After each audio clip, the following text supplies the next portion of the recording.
Los tres juicios más desfavorables en el libro de Apocalipsis son los sellos del número 1 al 7. La mera mención del libro de Apocalipsis puede erizar la piel, no debido a su historia de horror, sino porque retrata la batalla final entre el bien y el mal, marcando el fin del viaje humano. Los capítulos 6 al 16 del Apocalipsis cubren a Satanás en la tierra, siendo este segmento en particular la esencia del libro y puede resultar bastante desafiante de comprender y poner en práctica. Lamentablemente, hemos llegado a la parte desagradable. La situación se deteriorará significativamente antes de que se pueda ver alguna mejora. No obstante, es reconfortante reconocer que el escenario representado en estos capítulos es lo peor que puede ser, aunque incluso eso es lo suficientemente angustiante. Los 7 sellos forman parte de los juicios de fin del mundo de Dios. El capítulo 6 del Apocalipsis, versículos 1 al 17, detalla los sellos. La acción comienza en el capítulo 5 del Apocalipsis, con la búsqueda de alguien en el cielo y en la tierra, alguien digno de romper los sellos y abrir el pergamino. La importancia del pergamino queda clara a la luz de los eventos. En él debe estar escrito el programa que pondrá fin a la era de la historia terrenal en la que vivimos. Los 7 sellos en el cielo, según la visión de Juan, sostienen un pergamino y, a medida que se rompe cada sello, se desata un nuevo juicio en el mundo. Los juicios de las trompetas y los juicios de las copas vienen después de los juicios de los sellos. La búsqueda de alguien digno de abrir el pergamino celestial en Apocalipsis 5 es el preludio a la apertura de los 7 selos. En la visión de Juan, escribe: «Vi en la mano derecha de aquel que estaba sentado en el trono un pergamino escrito por ambos lados, y selado con 7 selos». Este pergamino incluye los juicios de Dios. Nadie fue considerado digno de romper los sellos y desbloquear el pergamino, lo cual entristece a Juan, ya que si el pergamino no se puede abrir, el mal no será juzgado y continuará afectando a la tierra. Mientras Juan llora por el pergamino sin abrir y los 7 sellos intactos, recibe una excelente noticia. El león de la tribu de Judá, la raíz de David, ha triunfado. Él es capaz de abrir los sellos, y estos 7 sellos son una representación de Jesucristo, el Cordero sacrificado, que también es el león del juicio. Mientras Jesús toma el pergamino para abrir los sellos y pronunciar juicio sobre el mundo incrédulo, los seres en el cielo lo glorifican con una nueva canción en Apocalipsis, capítulo 5, versículo 9. Y cantaban un nuevo cántico de gloriosa redención, diciendo: «Digno y merecedor eres de tomar el pergamino y de romper sus sellos, porque fuiste sacrificado con tu sangre. Compraste gente para Dios de toda tribu, lengua, pueblo y nación. Los hiciste un reino de sacerdotes para nuestro Dios y reinarán sobre la tierra». Juan capítulo 5, versículo 22. Porque el Padre no juzga a nadie, sino que ha dado todo juicio, dejando la prerrogativa de juzgar al Hijo, poniéndolo completamente en sus manos. El Cordero comienza a abrir los selos en medio del culto que le es debido. El pergamino se enrola un poco más con cada selo que se rompe, exponiendo los juicios que Dios tiene reservados para el tiempo de tribulación, poco a poco. Los primeros 4 de los 7 sellos se abren, liberando lo que se conoce como los 4 jinetes del Apocalipsis, porque los juicios aparecen metafóricamente como un caballo y su jinete llevando destrucción en su camino. El primer sello introduce al anticristo, según se detalla en el capítulo 6 del Apocalipsis, versículos 1 y 2. Vi cuando el Cordero, Cristo, rompió uno de los 7 sellos del pergamino, iniciando los juicios, y oí a una de las 4 criaturas vivientes clamar con voz de trueno: «Ven».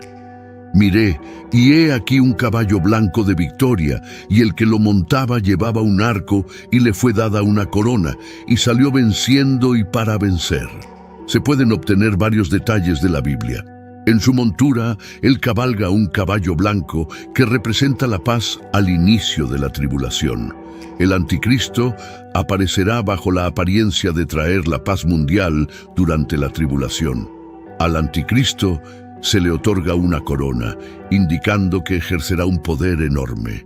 Avanza como un conquistador decidido a la conquista mientras sostiene un arco, revelando sus verdaderas intenciones. El segundo sello desata una gran batalla en el mundo, cuando el Cordero libera el segundo sello, representado por un jinete en un caballo rojo ardiente que empuña una espada enorme. Apocalipsis capítulo 6, versículos 3 y 4. Cuando el Cordero rompió el segundo sello, escuché que la segunda criatura viviente clamaba fuerte: «Ven». Y he aquí, salió otro caballo, rojo y de sangre, y al que lo montaba se le dio el poder de quitar la paz de la tierra, para que los hombres se masacraran entre sí, y se le dio una gran espada de guerra y muerte violenta. El caballo rojo del segundo sello representa el caos que sigue al período inicial de paz que precede a la tribulación. El mundo se sumergirá en la violencia, con personas intentando destruirse mutuamente. El tercer sello resulta en hambruna, debido al rompimiento del tercero de los 7 sellos. El jinete, visto por Juan, está en un caballo negro y lleva un juego de balanzas en la mano. Luego, Juan escucha una proclamación de que la gente tendrá que trabajar todo el día por una pequeña cantidad de alimentos. Apocalipsis capítulo 6, versículos 5 y 6. Cuando el Cordero rompió el tercer sello, escuché que la tercera criatura viviente clamaba fuerte: «Ven». Miré, y he aquí, un caballo negro de hambruna, y el que lo montaba tenía en su mano una pareja de balanzas, y oí algo como una voz en medio de las 4 criaturas vivientes que decía: «1 cuarto de trigo por 1 denario, y 3 cuartos de cebada por 1 denario, pero no dañes el aceite ni el vino». Cuando se rompe el cuarto sello, Juan ve un caballo pálido. El nombre de su jinete es Muerte, y el Hades lo sigue de cerca. Como resultado del cuarto sello, una cuarta parte de la población mundial es asesinada por la espada, el hambre y la peste, así como por las bestias salvajes de la tierra. Apocalipsis capítulo 6, versículos 7 y 8. Cuando el Cordero rompió el cuarto sello, escuché la voz de la cuarta criatura viviente que clamaba: «Ven».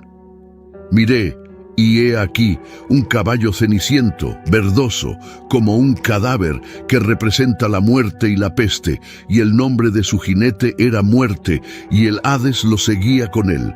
Les fue dada autoridad y poder sobre una cuarta parte de la tierra para matar con espada, con hambre, con peste y con las fieras de la tierra. El quinto sello del pergamino indica a aquellos que serían mártires a lo largo de la tribulación por su confianza en Cristo. Apocalipsis capítulo 6, versículos 9-11. Cuando el Cordero rompió el quinto sello, vi debajo del altar las almas de aquellos que habían sido sacrificados por la palabra de Dios y por el testimonio que habían mantenido fieles a Cristo. Clamaban con voz fuerte diciendo: «Oh Señor santo y verdadero, ¿hasta cuándo antes de que te sientes en juicio y vengues nuestra sangre sobre los no regenerados que moran en la tierra?» Luego, a cada uno se le dio una vestidura blanca y se les dijo que descansaran y esperaran en silencio un poco más, hasta que se completara el número de sus compañeros, siervos y hermanos que debían ser asesinados, así como ellos lo habían sido. Cuando el Cordero de Dios rompe el sexto sello, ocurre un gran terremoto que inflige una destrucción masiva y fenómenos astronómicos extraordinarios. Apocalipsis capítulo 6, versículos 12-14. Miré cuando el Cordero rompió el sexto sello y hubo un gran terremoto. El sol se puso negro como un cilicio hecho de pelo de cabra, y toda la luna se volvió como sangre. Y las estrellas del cielo cayeron a la tierra como una higuera arroja sus higos tardíos cuando es sacudida por un fuerte viento. El cielo se dividió y se separó de la tierra y se enrolló como un pergamino, y todos los montes e islas fueron removidos de sus lugares. Los supervivientes del sexto sello, independientemente de su estatus social, buscan refugio en cavernas y claman a las montañas y rocas que caigan sobre ellos y los escondan del rostro de aquel que está sentado en el trono y de la ira del Cordero, porque ha llegado el gran día de su ira y ¿quién podrá sostenerse? Después de la apertura del sexto de los 7 sellos, sigue una interrupción en el libro de Apocalipsis. Apocalipsis capítulo 8, verso 1. Cuando el Cordero rompió el séptimo sello, hubo silencio en el cielo como por media hora, en asombro del juicio inminente de Dios. Los juicios que conducirán al final de la tribulación ahora son evidentes en el pergamino y son tan severos que todo el cielo queda en silencio. El séptimo sello claramente anuncia el inicio de la próxima ronda de juicios, ya que Juan ve instantáneamente a 7 ángeles sosteniendo 7 trompetas listas para sonar. Un octavo ángel toma un incensario y quema mucho incienso en él, indicando las peticiones del pueblo de Dios. Apocalipsis capítulo 8, verso 5. Entonces el ángel tomó el incensario, lo llenó con fuego del altar y lo arrojó a la tierra, y hubo truenos, estruendos, relámpagos y un terremoto. Cuando se completan los juicios de los 7 sellos, comenzará la segunda fase de la tribulación, que incluye los 7 juicios de las trompetas. Número 2, las 7 trompetas. En Apocalipsis capítulos 8 y 9, Juan describe un tiempo cercano al final del mundo, cuando los ángeles tocan 7 trompetas. Cada trompeta anuncia la llegada de una nueva ronda de juicio sobre la gente de la tierra. Las 7 trompetas se describen en Apocalipsis, capítulos 8 y 9, así como en Apocalipsis capítulo 11, versículos 15 al 19. Las trompetas representan desastres, y los juicios anunciados por las 7 trompetas ocurrirán durante el período de tribulación al final del mundo. 7 ángeles que están en la presencia de Dios reciben 7 trompetas que serán utilizadas para desatar otra ronda de juicios. La primera trompeta, Apocalipsis capítulo 8, versículo 7. El primer ángel tocó la trompeta y hubo una tormenta de granizo y fuego mezclados con sangre y fueron arrojados a la tierra. Una tercera parte de la tierra fue quemada. Una tercera parte de los árboles fue quemada y toda la hierba verde fue quemada. Esta plaga destruye un tercio de los árboles del mundo y consume toda la hierba. Este juicio guarda cierta similitud con la séptima plaga de Egipto. La segunda trompeta, Apocalipsis capítulo 8, versículos 8-9. El segundo ángel tocó la trompeta y algo como una gran montaña ardiendo en llamas fue arrojado al mar. Una tercera parte del mar se convirtió en sangre y murió una tercera parte de los seres vivientes en el mar y se destruyeron una tercera parte de las naves. En el cielo, un segundo ángel toca una trompeta y como resultado, algo parecido a una enorme montaña en llamas es lanzado al mar. Una tercera parte del mar se convierte en sangre, una tercera parte de las naves se hunde y una tercera parte de la vida marina muere. Este juicio es similar en algunos aspectos a la primera plaga en Egipto. La tercera trompeta, Apocalipsis capítulo 8, versículos 10-11. El tercer ángel tocó la trompeta y cayó del cielo una gran estrella, ardiendo como una antorcha, y cayó sobre la tercera parte de los ríos y sobre las fuentes de las aguas.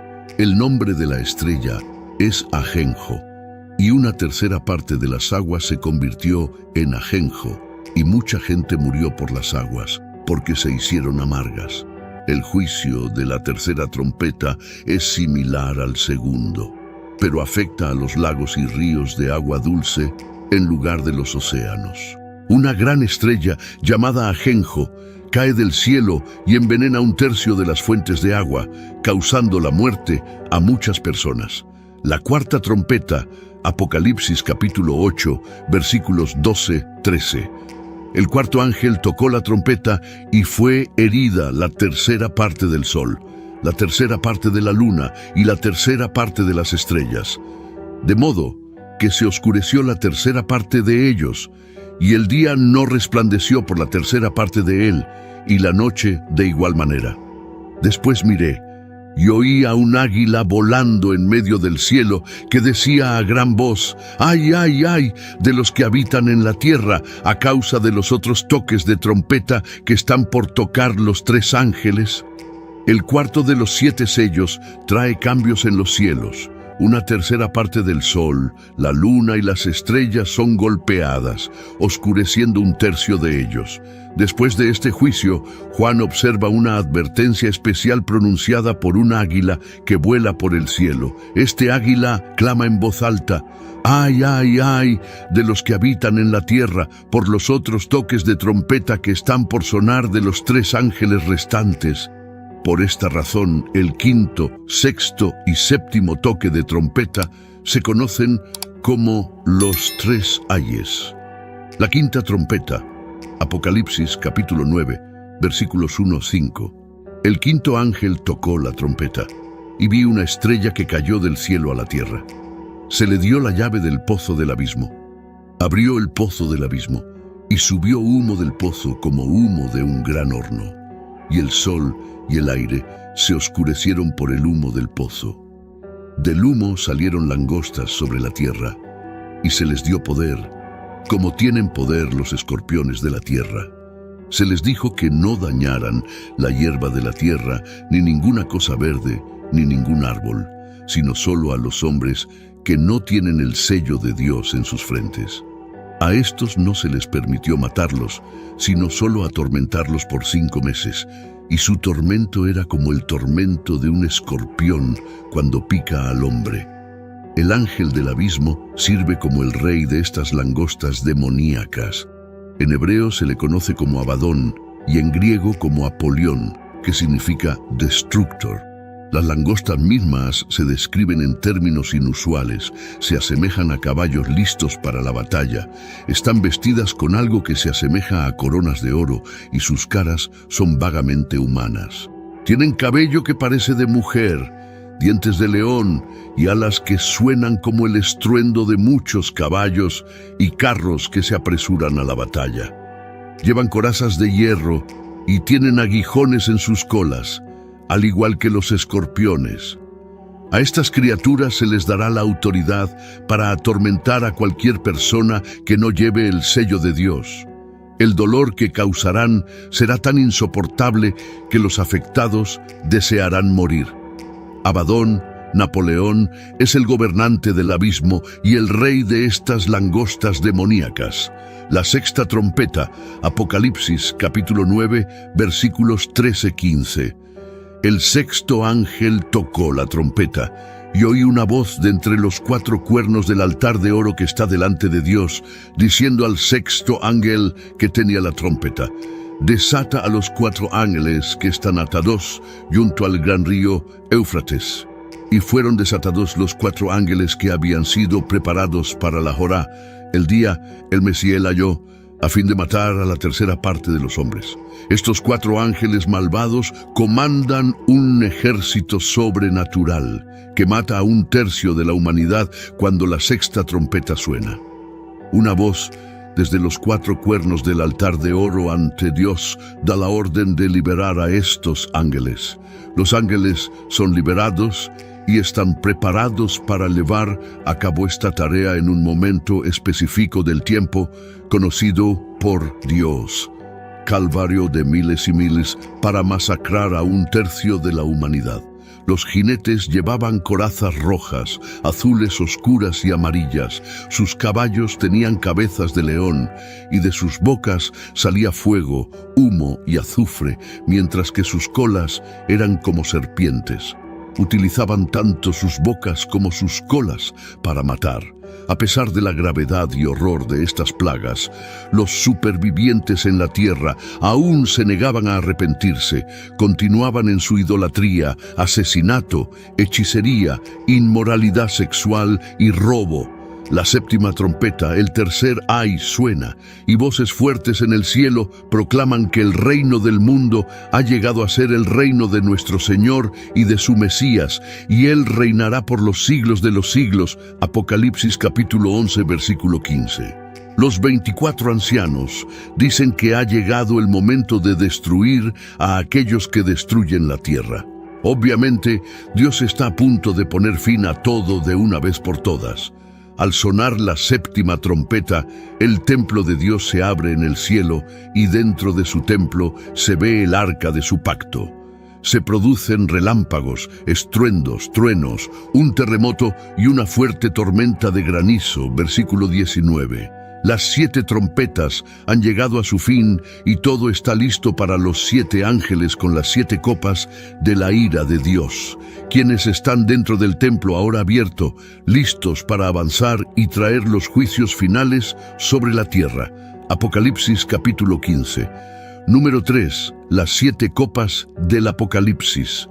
El concepto de las copas, a menudo llamadas copas de ira o frascos de ira, se encuentra en el libro del Apocalipsis, que es el último libro de la Biblia.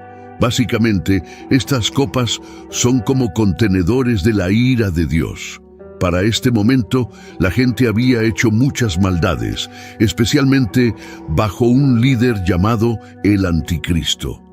Antes de que se derramen las 7 copas, hay una serie de otros eventos y juicios.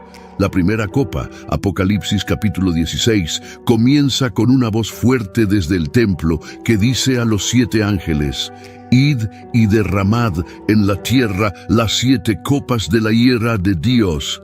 Entonces el primer ángel fue y derramó su copa sobre la tierra, y se produjo una plaga maligna y dolorosa en las personas que tenían la marca de la bestia y adoraban su imagen. El ángel, llevando su copa, se acercó a la tierra y vació su contenido.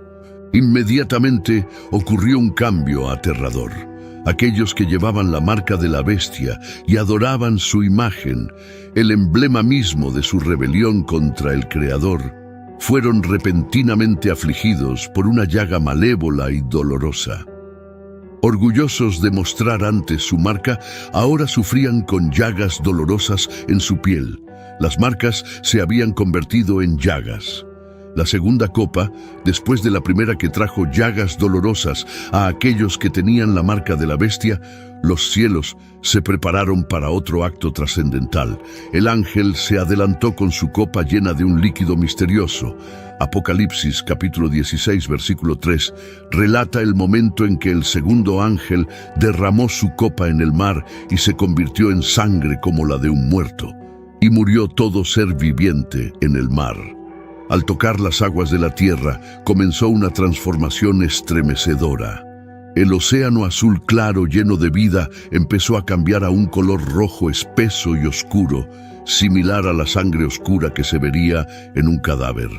Este cambio no era simplemente simbólico o superficial.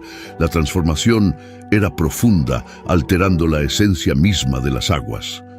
Apocalipsis capítulo 8, versículos 8-9, describía una contaminación parcial del mar. La contaminación aquí es completa. Todo ser viviente en el mar murió. La tercera copa, los ríos y manantiales tampoco son perdonados. También se convierten en sangre. El elemento esencial de la vida se transforma en un símbolo de la muerte. Apocalipsis capítulo 16, versículo 4. Esta contaminación completa contrasta con la contaminación parcial de 1/3 de las aguas dulces, mostrada en Apocalipsis 8. Frente a tal terrible juicios, la visión de Juan sirve como una advertencia contundente, instándonos a prestar atención a las palabras del Todopoderoso, a apartarnos de la maldad y a buscar el refugio que solo se encuentra en la gracia de Dios. La cuarta copa. Llegó el momento de la cuarta copa. Un ángel se adelantó sosteniendo el próximo recipiente de juicio. El objetivo de esta copa no era ni la tierra ni el agua, sino el mismo sol que ilumina el cielo. Apocalipsis, capítulo 16, versículo 8. Y el cuarto ángel derramó su copa sobre el sol, y se le dio poder para quemar a las personas con fuego. De repente las cosas comenzaron a cambiar. El sol, que siempre había sido una fuente de luz, calor y sustento, recibió un nuevo y terrible poder. Comenzó a quemar la tierra con una intensidad nunca antes vista. Era insoportable. En todas partes, la gente sentía como si estuvieran atrapados en un horno, con su piel chisporroteando bajo el fuego implacable desde arriba. El dolor era intenso, quemándose a través de cada hueso, cada fibra de sus seres. Y mientras eran abrasados por el gran calor, en lugar de recurrir a Dios por misericordia, sus corazones se endurecieron. Sacudieron sus puños al cielo, no pidiendo ayuda, sino mostrando enojo y falta de respeto hacia Dios. La quinta copa, bajo el mandato de los cielos, el quinto ángel se adelantó dirigiendo su copa no hacia los mares, montañas o ríos, sino hacia el mismo trono de la bestia, el epicentro de la maldad. Apocalipsis capítulo 16, versículo 10. Y el quinto ángel derramó su copa sobre el trono de la bestia, y su reino se oscureció, y se mordían la lengua por el dolor. Cuando esta copa se derramó, hizo que el sol desapareciera, sumiendo el reino de la bestia en completa oscuridad. Imagina un mundo sin luz alguna, donde está tan oscuro que no puedes ver nada. Esta oscuridad no era tranquila ni calmante, se sentía pesada e incomodaba profundamente a las personas. Sin embargo, la profunda oscuridad era solo el comienzo de su tormento. La oscuridad de la quinta copa es una vista previa del infierno mismo. Aquellos bajo el juicio de esta quinta copa están, por así decirlo, en las orillas del lago de fuego. Podrías pensar que en medio de tal sufrimiento, la gente podría caer de rodillas, clamando por misericordia o perdón, incluso cuando estaban sufriendo. En lugar de pedir perdón, eligieron resistir las advertencias de Dios. En lugar de pedir ayuda o rezar, hablaron con falta de respeto. La sexta copa. En su mano, el sexto ángel sostenía una copa llena del juicio de Dios. Estaba claro que este recipiente tenía un propósito divino, y el ángel comprendía la gravedad de su contenido. Todo el cosmos parecía detenerse en anticipación de lo que estaba a punto de suceder. El ángel derramó su copa sobre las aguas del gran río Éufrates, un evento de tal magnitud que solo podría ser mejor descrito por Juan, quien fue testigo. Apocalipsis capítulo 16, versículo 12. Y el sexto ángel derramó su copa sobre el gran río Éufrates, y sus aguas se secaron para que se preparara el camino de los reyes del oriente. A medida que las aguas del gran río Éufrates bajaban, lo que solía bloquear el camino ahora se convertía en un sendero claro. El río Éufrates, una parte extensa del área del creciente fértil, es un hito significativo en las Escrituras y un recurso valioso en el Medio Oriente, ya que atraviesa Turquía, Siria e Irak. La séptima copa, en los cielos, la escena era dramática. El séptimo ángel, con una copa final del castigo de Dios, estaba listo para verterla. Esta no era simplemente una copa cualquiera, era como el último capítulo de todos los juicios que la precedieron, mostrando cuán severa y final es la justicia de Dios. La decisión final fue Apocalipsis, capítulo 16, versículo 17. Entonces el séptimo ángel derramó su copa sobre el aire y una voz potente salió del templo, desde el trono, diciendo: «Hecho está». Esta proclamación no fue simplemente un anuncio, sino una afirmación de la culminación del juicio final de Dios sobre la tierra. Después de eso, el cielo reaccionó fuertemente. Apocalipsis capítulo 16, versículo 18. Hubo destellos de relámpagos y sonidos y truenos, y se produjo un gran terremoto como no lo había habido desde que existió la humanidad sobre la tierra. Tan grande y tan poderoso no fue un terremoto común. Fue la tormenta más potente que el mundo jamás había visto. El intenso terremoto fue un testimonio de cuán seria era la última decisión de Dios, y la naturaleza se alteró en el mundo espiritual debido a ello. A medida que el polvo se asentaba, otra revelación profunda surgió.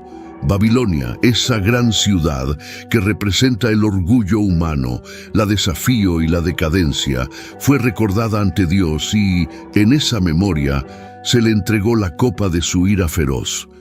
Una ciudad que una vez fue formidable y dominante, ahora se fragmentó y se dividió en tres partes distintas, y su destrucción no fue un evento aislado. Alrededor del mundo, otras ciudades, bastiones de la civilización humana, se desmoronaron y colapsaron en rápida sucesión. La grandeza de los logros humanos se estaba reduciendo rápidamente a ruinas. Este anuncio, proveniente del trono mismo, nos dice que no habrá más demora en la misericordia. Dios ha extendido esta escena tanto como le fue posible. Los sellos fueron seguidos por las trompetas fueron seguidas por las copas, pero no habrá más juicios sobre la tierra después de esto. Está hecho. En estos juicios finales, Dios sacude la tierra con un tremendo terremoto. Ante el caos, es natural preguntarse cómo reaccionó la humanidad. Idealmente, uno esperaría arrepentimiento o reconocimiento de la mano divina en acción. Sin embargo, incluso cuando caían enormes piedras de granizo desde el cielo, el espíritu humano permanecía terco. En lugar de buscar perdón o comprensión, la gente blasfemó contra Dios. Apocalipsis capítulo 16, versículo 21.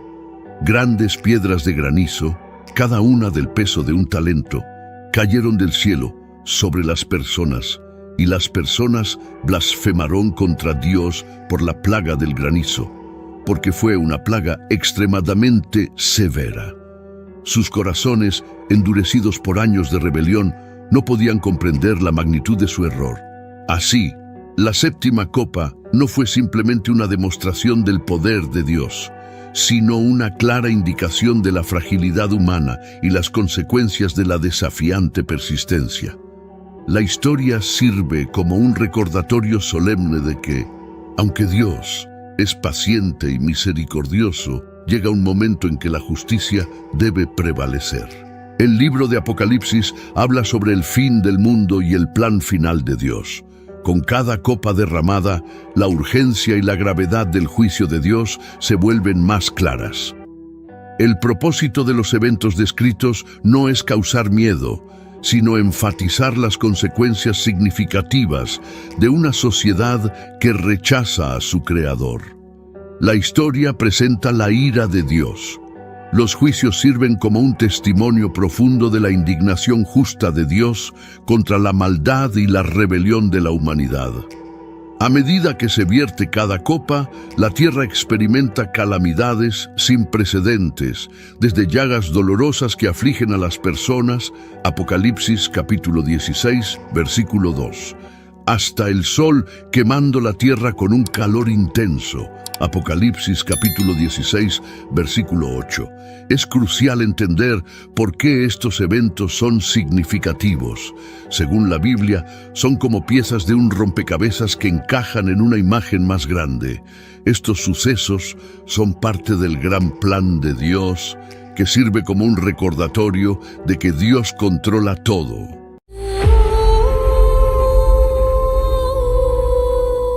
Los 4 ángeles en el río Éufrates habla de un evento importante de la Biblia en el libro de Apocalipsis.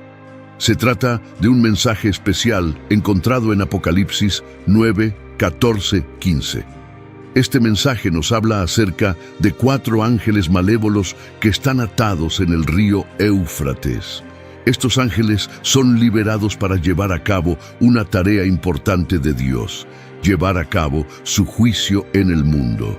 Este evento tiene lugar durante la tribulación, un periodo futuro de 7 años, en el cual Dios finalizará su juicio sobre el mundo incrédulo. A lo largo de la palabra de Dios, la tribulación se asocia con el día del Señor, que se refiere al periodo en el cual Dios intervendrá directamente en la historia para llevar a cabo el cumplimiento de su plan. Este día será un día de ira, de agonía y angustia, de problemas y devastación, de oscuridad y tinieblas, de nubes y tinieblas, de trompeta y grito de batalla. Durante el período de la tribulación se caracterizará por una variedad de juicios divinos, tumultos en la esfera celestial, catástrofes naturales y plagas horribles. Este evento tiene lugar en el río Éufrates, un río significativo mencionado en la Biblia que es conocido como el lugar donde comenzó la civilización humana y siempre se ha visto como un símbolo de vida y límites. Cuando el Éufrates es mencionado en el libro de Apocalipsis, adquiere un nuevo significado y se convierte en un símbolo clave en los eventos que la Biblia predice que ocurrirán en el futuro.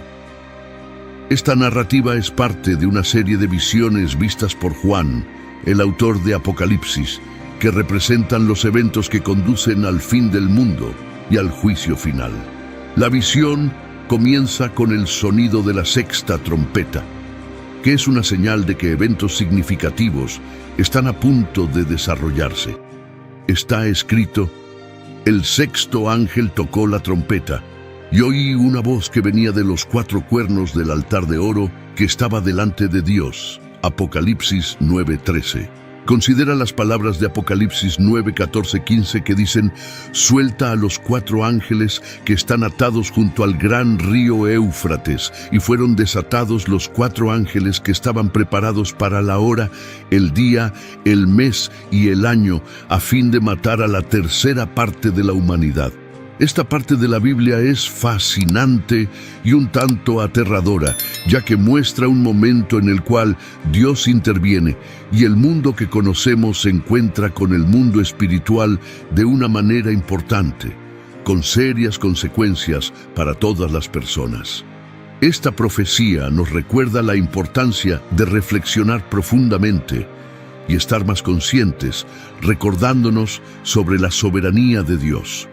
Juicio, redención y dominio sobre todo lo que sucede en la historia. La historia de los 4 ángeles, atados pero liberados, marca un gran cambio en el relato del fin del mundo. Nos muestra la imparcialidad de Dios. Al explorar este tema, se nos anima a reflexionar profundamente sobre las predicciones de Apocalipsis, el juicio de Dios y la comprensión de la historia y el destino humanos. Es como embarcarse en un viaje hacia una de las partes más desconcertantes e interesantes de la Biblia, alentándonos a explorar nuestras creencias, miedos y esperanzas sobre el futuro. La liberación de estos ángeles tiene como propósito causar una gran destrucción, ya que se les permite matar a 1/3 de la humanidad. Sin embargo, la pregunta es: ¿por qué Dios permitiría la muerte de 1/3 de la humanidad? No hay una relación necesaria entre estos 4 ángeles y los 4 ángeles mencionados en Apocalipsis 7:1. Podrían ser los mismos 4 ángeles, pero también es posible que no lo sean. Sea quien sea, están preparados para la hora, el día, el mes y el año de la liberación de este juicio. Leemos que fueron liberados asumiendo que son ángeles malignos. Aunque esto podría no ser el caso, es probable que sean ángeles malévolos. A pesar de todo, son instrumentos del propósito divino.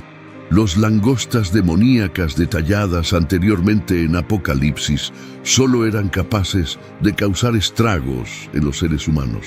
Sin embargo, estos 4 ángeles tienen el poder de llevar a cabo una masacre a una escala sin precedentes. Estos ángeles solo son despertados cuando Dios lo considera apropiado, y su área de acción se limita a una porción específica de la humanidad. Cumplen la voluntad de Dios en el momento designado. El río Éufrates fue una característica geográfica prominente en la antigua Babilonia y sirvió como límite del antiguo Imperio Romano. Además, el Éufrates está vinculado al primer pecado, Génesis 2, 10, 14, al primer asesinato, Génesis 4, 16, a la primera rebelión organizada contra Dios, Génesis 11, 1, 9, y a la primera confederación en la guerra, Génesis 14, 1. Estos eventos se encuentran en el libro de Génesis. La descripción del ejército liderado por estos ángeles se encuentra en Apocalipsis 9, 16, 19. El número de tropas de caballería era 2 veces 10.000 veces 10.000, es decir, 200 millones. Escuché el número de ellos, y así vi a los caballos y a sus jinetes en mi visión. Los jinetes llevaban corazas del color del fuego, jacinto y azufre, y las cabezas de los caballos parecían las cabezas de leones. De sus bocas salía fuego, humo y azufre, azufre ardiente. 1/3 de la humanidad fue asesinado por estas 3 plagas, el fuego, el humo y el azufre que salían de las bocas de los caballos, porque el poder de los caballos para hacer daño está en sus bocas y en sus colas, ya que sus colas son como serpientes y tienen cabezas, y con ellas hacen daño. Leemos que el número del ejército de los jinetes era de 200 millones. ¿Es este número figurativo o literal? Es posible que el número no deba tomarse literalmente, sino que simplemente sugiere un ejército imposible de contar y mayor que cualquier cosa que la humanidad haya visto. Los jinetes se describen en términos extraños y grotescos. Esta es una imagen extremadamente potente de terror, destrucción y la connotación de demonios. Leemos sobre el ejército de los jinetes. Se trata de un ejército normal o uno sobrenatural. ¿Es esta una legión de soldados humanos o un ejército de hordas demoníacas? Si lo que se describe es un ejército natural de hombres, entonces la extraña descripción podría estar refiriéndose a la guerra moderna mecanizada. Es posible que Juan simplemente use las palabras a su disposición para representar la maquinaria moderna. Por eso la historia que relata es tan extraña y aterradora. Quizás la interpretación más segura sea ver esto como un ejército literal de 200 millones de personas, pero un ejército demoníaco invadiendo la tierra. Esto desarrolla aún más el concepto del ejército demoníaco, que se asemeja a langostas, introducido anteriormente en el Apocalipsis. El resto de la humanidad que no es asesinado por estas plagas no se arrepintió ni siquiera ante las obras de sus manos, para dejar de adorar y rendir homenaje a los demonios y a los ídolos de oro, plata, bronce, piedra y madera, que ni pueden ver, ni oír, ni andar. Y no se arrepintieron de sus asesinatos, ni de sus hechicerías, drogas, ni de su inmoralidad sexual, ni de sus robos. Leemos que el resto de la humanidad que no es asesinado por estas plagas no se arrepintió. A pesar de la aparición de señales y milagros bastante abrumadores, la mayoría de la humanidad no mostró evidencia de arrepentimiento. En cambio, la gente persistió en la adoración de sus ídolos de una manera más o menos habitual. No cesaron de adorar a los demonios, ya sea de manera consciente o inconsciente. Es increíble observar cómo las cosas pueden volver rápidamente a lo que se considera normal después de un desastre, como un terremoto. Tenemos la tendencia a olvidar las lecciones de Dios, especialmente aquellas que se nos presentan en forma de juicio. Leemos: y no se arrepintieron de sus asesinatos, hechicerías, inmoralidad sexual o robos. Esta letanía de pecados es una acusación poderosa contra la época en la que vivimos actualmente. La inmoralidad sexual y los robos son, sin duda, algunas de las características definitorias de nuestra civilización contemporánea. La conexión con los demonios proviene de la interpretación de que estos ángeles podrían ser ángeles caídos o seres demoníacos debido a su misión destructiva. Los demonios se muestran como espíritus malignos, generalmente vinculados con la adoración de dioses falsos e ídolos. En el Nuevo Testamento está claro que los demonios conocen a Jesús y le temen. Se describen en la Biblia como espíritus malévolos y rebeldes que están en contra de Dios y de las personas. Su papel es parte de los eventos finales del mundo y las profecías descritas en el libro del Apocalipsis. Los 4 ángeles en el río Éufrates son parte de una profecía apocalíptica en el Apocalipsis, y su conexión con los demonios es más interpretativa que explícita, aunque su representación como seres espirituales maliciosos es coherente a lo largo de la Biblia. Narrativa: los 4 ángeles en el río Éufrates. El pasaje sobre los 4 ángeles puede interpretarse como una representación del juicio de Dios en la Biblia. Los juicios de Dios suelen ser retratados como un medio para provocar el arrepentimiento y demostrar su poder y justicia.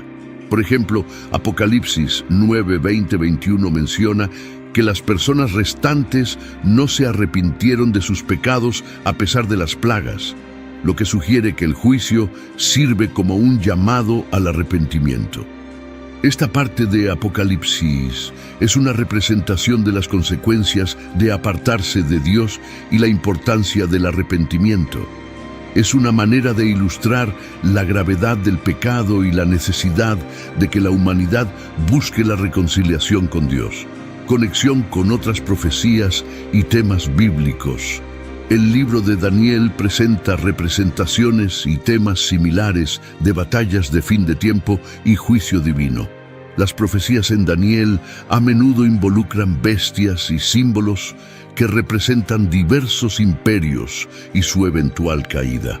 El tema del juicio es consistente a lo largo de la Biblia.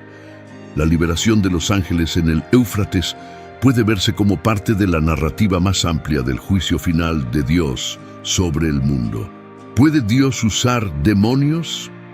La idea de que Dios tiene poder sobre todo, incluidos los demonios, es fascinante y aborda cómo Dios es todopoderoso y cómo el mal existe en el mundo. Observemos más de cerca este tema utilizando ejemplos y lecciones de la Biblia. Dios es omnipotente, lo que significa que tiene un poder completo sobre todo en el universo, incluidos todos los seres espirituales como ángeles y demonios. La Biblia enseña que Dios creó todo y nada existe fuera de su control o autoridad. Colosenses 1, 16, 17. Esto implica que incluso las entidades demoníacas están bajo el control soberano de Dios. En el libro de Job, Job 1, 6, 12, Satanás se presenta ante Dios y Dios permite que Satanás ponga a prueba a Job, aunque hay límites establecidos.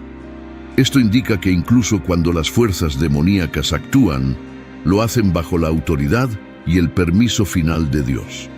En el libro de Samuel, el rey Saúl es atormentado por un espíritu maligno enviado por Dios después de desobedecerlo. Este incidente muestra que Dios puede permitir la influencia demoníaca como forma de juicio. En el Nuevo Testamento, Jesús se encuentra con demonios y los expulsa, demostrando su poder sobre ellos. Esto también muestra que Dios puede utilizar actividades demoníacas para resaltar su poder y autoridad. La Biblia establece límites claros sobre la influencia de los demonios. Por ejemplo, en el libro de Job, Dios permite que Satanás pruebe a Job, pero establece límites sobre hasta dónde puede llegar. Job 1:12, 2:6.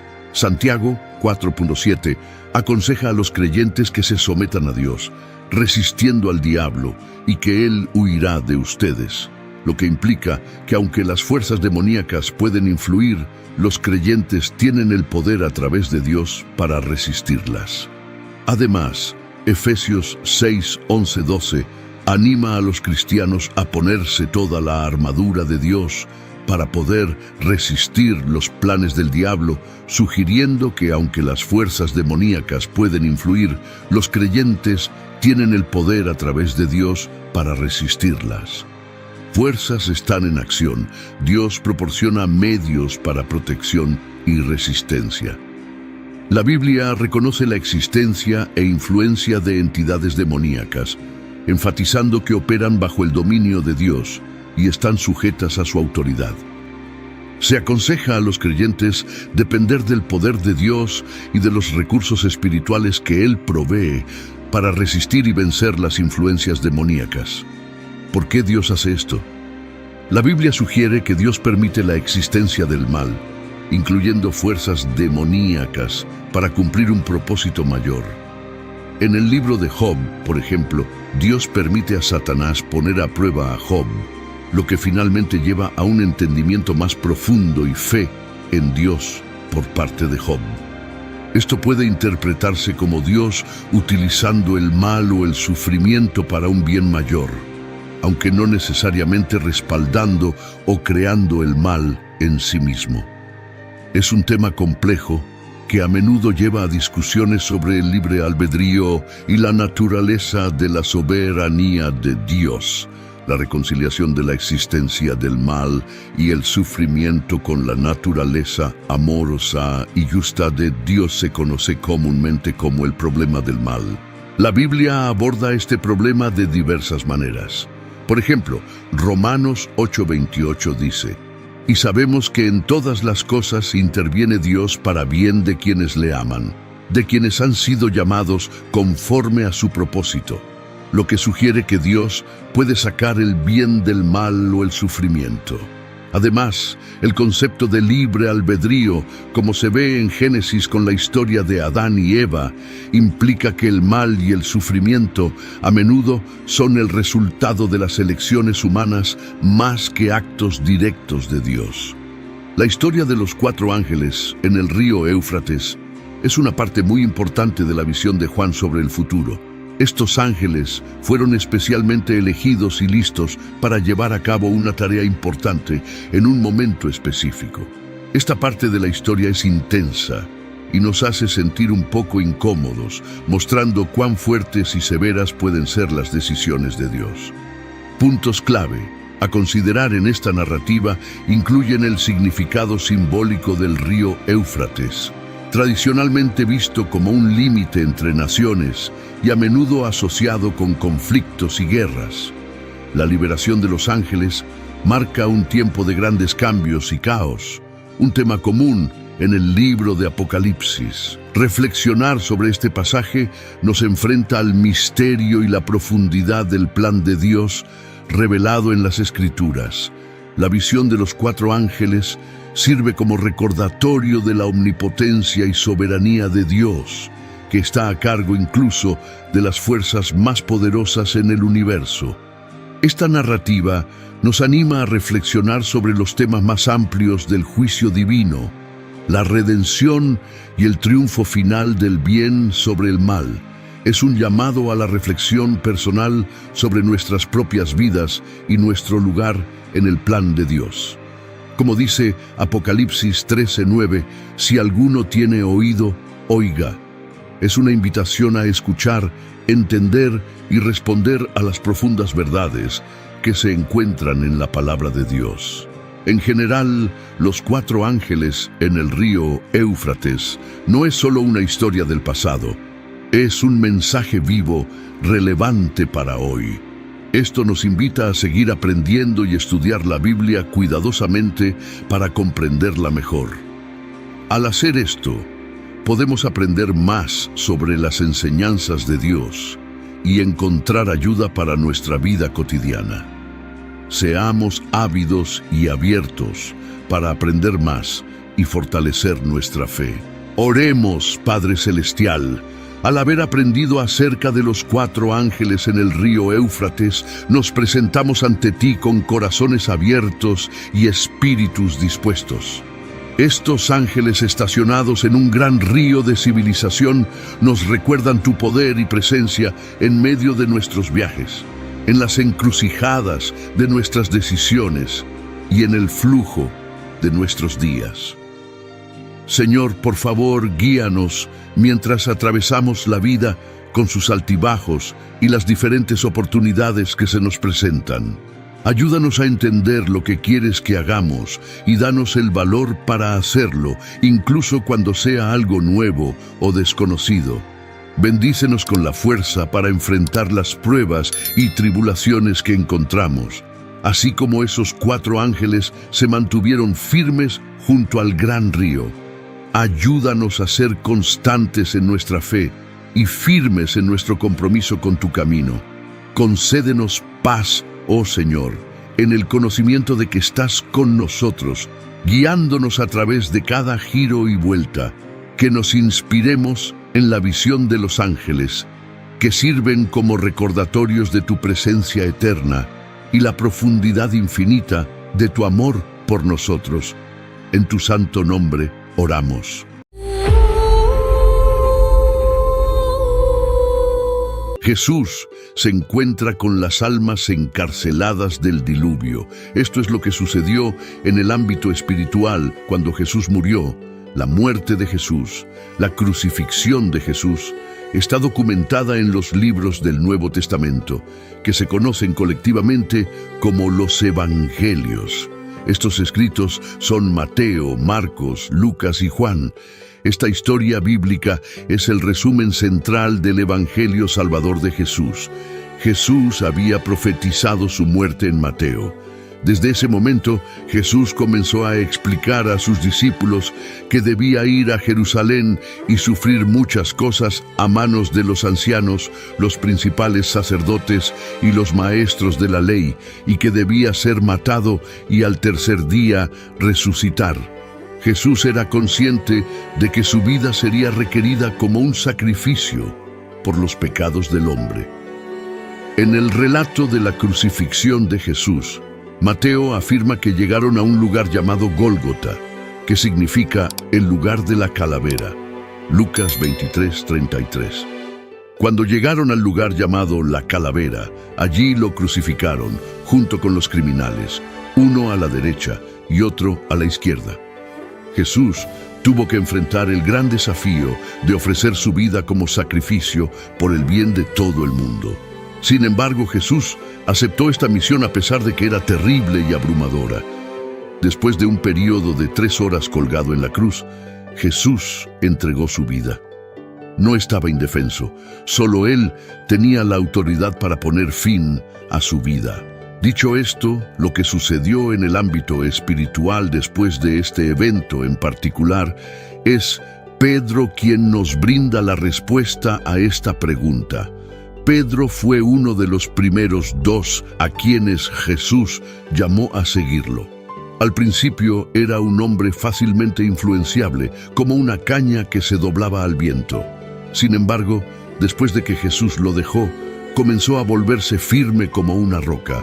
Pedro fue el primero en cada lista de los 12 y fue el portavoz no oficial del grupo. ¿Sabes a dónde fue su espíritu? ¿Qué le sucedió? ¿Terminó en el cielo o en el infierno? Existe cierta disputa sobre el paradero de Jesús, o más específicamente, la ubicación de su espíritu durante los 3 días entre su muerte y resurrección. Otro pasaje que se menciona a menudo en la discusión sobre dónde estaba Jesús durante los 3 días entre su muerte y resurrección es 1 Pedro 3, 18, 21. Estos versículos constituyen uno de los textos más desconcertantes e intrigantes del Nuevo Testamento. Jesús es la personificación de lo que significa sufrir por hacer el bien, para llevarnos a Dios y restaurar nuestra relación rota y muerta con Él. Él, siendo justo, sufrió por todos nosotros, que somos injustos. El objetivo de todo esto era llevarnos a Dios. 1 Pedro 3, 18, 21. Fue puesto a muerte en la carne, pero vivificado en el Espíritu, en el cual también fue y predicó a los espíritus en prisión que en otro tiempo fueron desobedientes, cuando la paciencia de Dios esperaba en los días de Noé durante la construcción del arca, en la cual unos pocos, es decir, 8 personas, fueron llevadas a salvo a través del agua. Este bautismo que corresponde a aquello ahora os salva, no como eliminación de la suciedad de la carne, sino como una petición a Dios por una buena conciencia mediante la resurrección de Jesucristo, por quien también Él fue y predicó a los espíritus en prisión que en otro tiempo fueron desobedientes. Jesús predicó a los espíritus en prisión con la ayuda del Espíritu Santo. Parece que esto se hizo después de que Jesús muriera, pero antes de que resucitara de entre los muertos. ¿Predicó Jesús realmente a los espíritus en Hades? Sí, es cierto. Hades se considera el reino de los muertos, y Jesús supuestamente fue allí para entregar su mensaje. Es bastante fascinante pensar en ello. Leemos, predicó a los espíritus en prisión. ¿Alguna vez te has preguntado acerca de la persona que posee el más alto nivel de autoridad y poder en este mundo? La Biblia proporciona una respuesta definitiva a este asunto, independientemente de la que elijas proporcionar. Afirma que incluso aquellos que están bajo la tierra, profundos bajo tierra, deben aceptar a Jesús como su Señor final. Es una observación impactante que sirve para recordarnos el extraordinario poder y autoridad que Jesús posee sobre todo en el universo. Aunque es un concepto que humilla, también nos brinda esperanza y consuelo, porque sabemos que tenemos un Señor que es amable y poderoso y que tiene el control de todo. Filipenses 2:10, para que en el nombre de Jesús se doble toda rodilla de los que están en los cielos, en la tierra y debajo de la tierra. Leemos acerca de los que están debajo de la tierra. Cierra los ojos e imagina un mundo donde los difuntos que descansan en el regazo de la tierra pueden ser despertados a la vida nuevamente por el poderoso poder de Cristo. Suena como una escena sacada directamente de una novela cautivadora, ¿verdad? Toda rodilla debería doblarse, toda lengua debería confesar. La combinación de lenguas confesando y rodillas doblándose demuestra que la idea es una sumisión total a Jesús, tanto en palabra como en acción, y es algo que se requiere de todos. Imagina una situación en la que personas de todas las clases sociales se reúnen en un lugar donde doblan sus rodillas en total obediencia a Jesús. Todos estamos obligados a dedicarnos completamente a Él, no solo en palabras, sino también en hechos. Este concepto de entregarse por completo a Jesús no solo es humillante, sino también inspirador, y tiene el potencial de motivarnos a cada uno de nosotros a llevar vidas más plenas de significado. El texto deja muy claro que Jesús estaba en conversación con otros y que mantuvo su conciencia durante el período de tiempo que transcurrió entre su muerte y su resurrección. Los demás con los que se comunicó también estaban plenamente conscientes y participaban activamente en la conversación con él. Es digno de notar que, aunque los servicios de Semana Santa generalmente terminan el viernes y se reinician el domingo, hay muy poco a hablar sobre lo que ocurrió el sábado durante la Semana Santa. Nunca se te reveló lo que Jesús estaba haciendo el sábado como resultado. Respecto al hecho de que su cuerpo permaneció en la tumba después de su muerte y antes de su resurrección, es una opinión ampliamente aceptada que Jesús estaba inactivo e inconsciente durante este tiempo.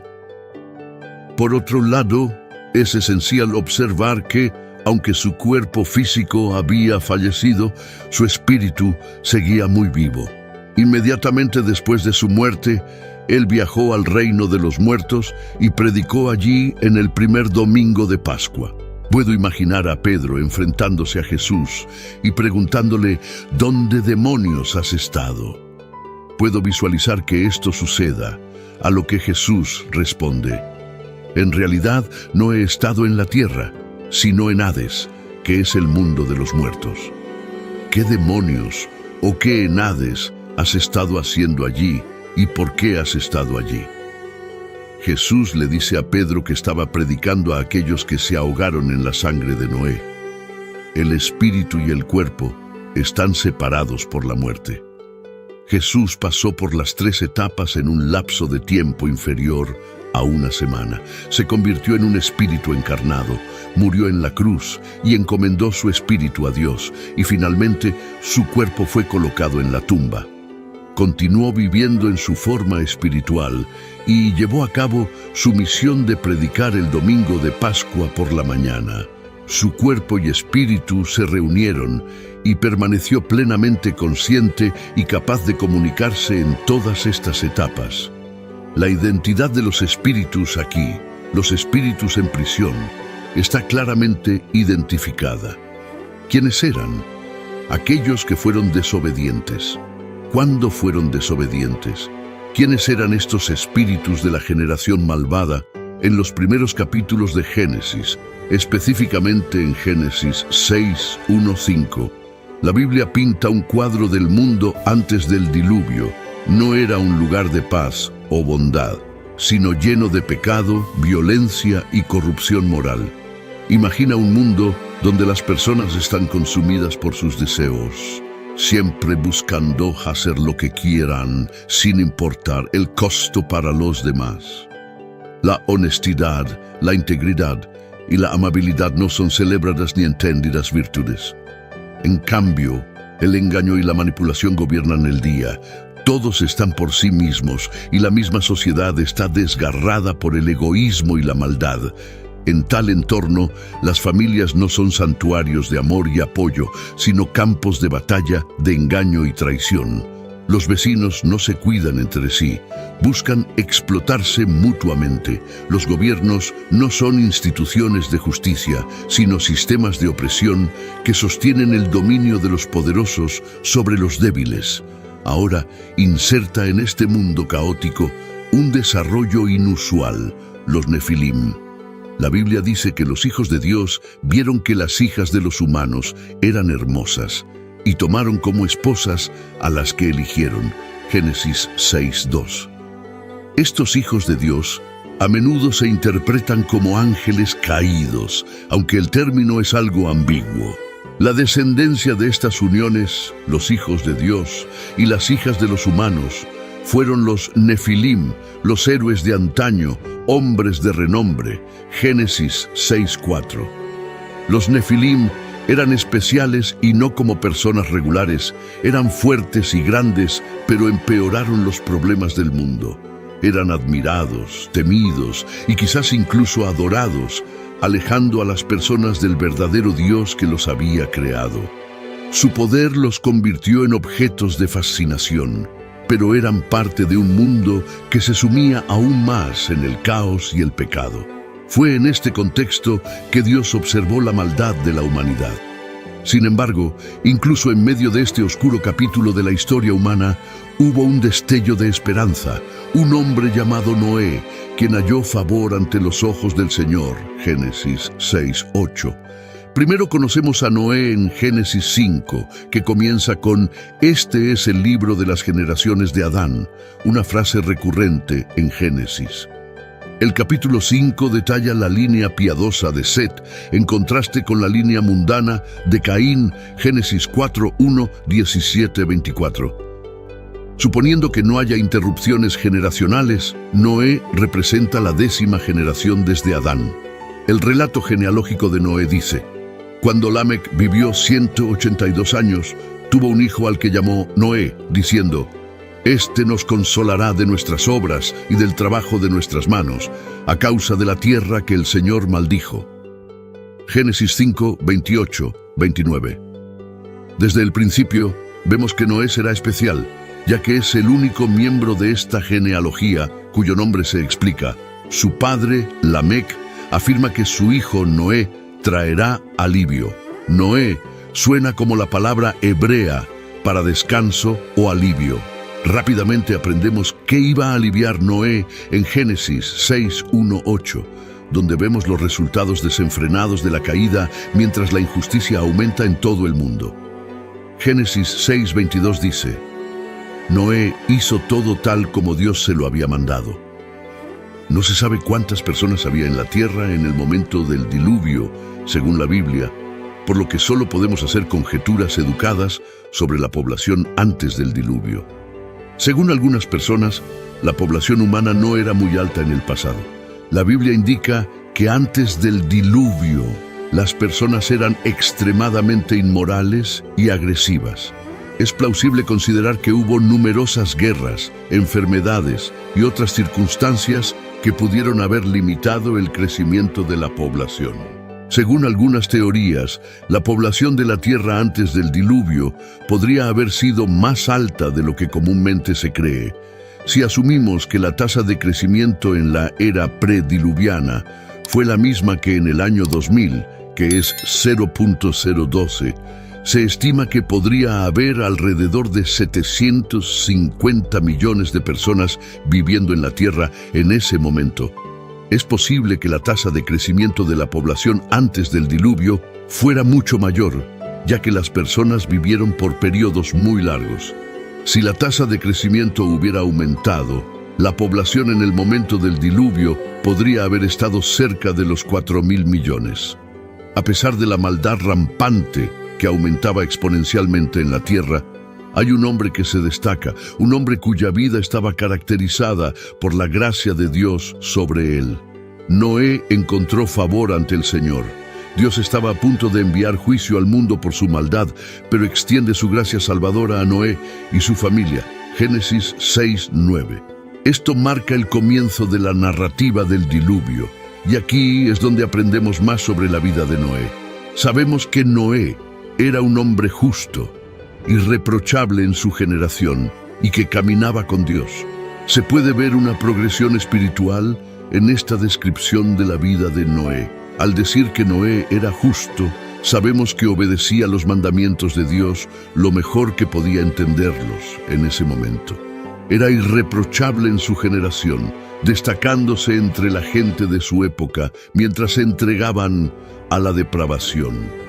Mientras ellos se entregaban a la disolución, Noé llevaba una vida ejemplar. Finalmente, Noé caminaba con Dios, lo que lo pone en la misma categoría que su bisabuelo Enoc, Génesis 5:4. Esto implica no solo una vida obediente, sino una relación vibrante e íntima con Dios. Génesis 7:1-4 dice: «Dijo luego el Señor a Noé: Entra en el arca tú y toda tu familia, porque he visto que eres justo delante de mí en esta generación. De todos los animales limpios tomarás 7 parejas, el macho y su hembra. Pero de los animales que no son limpios tomarás 2, el macho y su hembra. También de las aves del cielo 7 parejas, macho y hembra, para conservar la especie sobre la faz de la tierra. Porque dentro de 7 días haré llover sobre la tierra durante 40 días y 40 noches, y exterminaré de sobre la faz de la tierra a todo ser que he hecho». Génesis 7:1-4. Así que Noé actuó conforme a todo lo que el Señor le había mandado. Noé tenía 600 años cuando vino el diluvio sobre la tierra. Entonces Noé, junto con sus hijos, su esposa y las esposas de sus hijos, entraron en el arca debido a las aguas del diluvio. Ingresaron al arca animales limpios y animales que no eran limpios, así como aves y todo lo que se arrastra sobre la tierra, de 2 en 2, macho y hembra, según lo había mandado Dios a Noé. Pasados 7 días, las aguas del diluvio comenzaron a cubrir la tierra. En el año 600 de la vida de Noé, en el segundo mes, el día 17 del mes. Ese día, todas las fuentes del gran abismo se abrieron y las compuertas del cielo se abrieron, y la lluvia cayó sobre la tierra durante 40 días y 40 noches.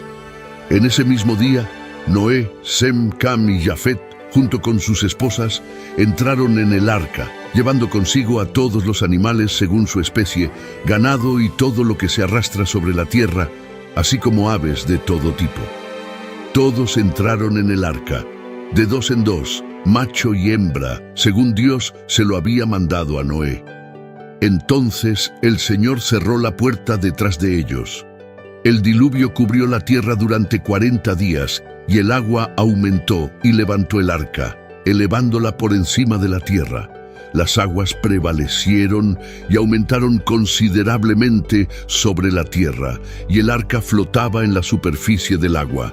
Las aguas continuaron aumentando sobre la tierra, cubriendo todas las montañas más altas bajo el cielo. Las aguas subieron 15 codos más alto y cubrieron las montañas.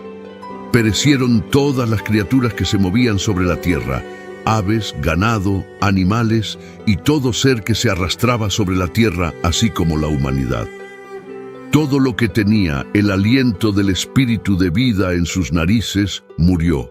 Así, el Señor eliminó toda criatura viva que había sobre la faz de la tierra, desde la humanidad hasta los animales, los reptiles y las aves del cielo.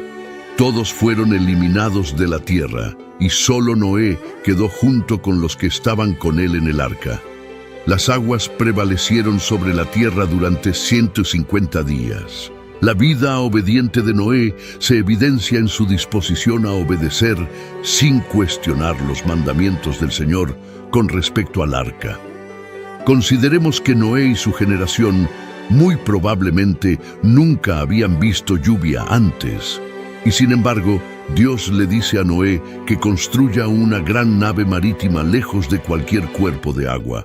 Finalmente, la vida de Noé sirve como recordatorio de que el juicio por el pecado vendrá. El día del Señor llegará. 2 Pedro 3:10. Jesús utiliza la vida de Noé como una prefiguración de cómo será cuando el Hijo del Hombre regrese en el juicio final. Mateo 24:37-38, Lucas 17:26-27. Como tal, debemos seguir el ejemplo de Noé y ser heraldo de la justicia, prestando atención a las palabras de Pablo. Así que somos embajadores en nombre de Cristo, como si Dios rogara por medio de nosotros. Les suplicamos en nombre de Cristo, reconcíliense con Dios. 2 Corintios 5:20. Al igual que Noé, somos embajadores de Cristo en estos últimos días. El juicio de Dios se acerca, pero ofrece reconciliación a través de Jesucristo. Debemos llevar este mensaje de reconciliación a los demás. 2 Pedro 2:5. Si no perdonó al mundo antiguo cuando envió el diluvio sobre sus impíos, pero protegió a Noé, un predicador de justicia, con otras 7 personas. Incluso Jesús advirtió sobre los tiempos de Noé antes de su muerte. Lucas 17:26-30. Así como sucedió en los días de Noé, así también será en los días del Hijo del Hombre. La gente comía, bebía, se casaba y se daba en matrimonio hasta el día en que Noé entró en el arca y vino el diluvio que destruyó a todos. Hasta el día en que Noé entró en el arca y vino el diluvio que los destruyó a todos. Así fue como en los días de Lot. La gente comía, bebía, compraba, vendía, plantaba, construía, continuaba con sus negocios como de costumbre, sin tener en cuenta sus pecados. Pero en el mismo día en que Lot salió de Sodoma, llovió fuego y azufre del cielo y los destruyó a todos. Será igual en el día en que el Hijo del Hombre sea revelado. Jesús utilizó el ejemplo de los tiempos de Noé para explicar que el mundo seguía con sus actividades diarias, como comer, beber y casarse. También estamos en los tiempos de Noé. El mundo sigue su curso a pesar de que estamos en los últimos días.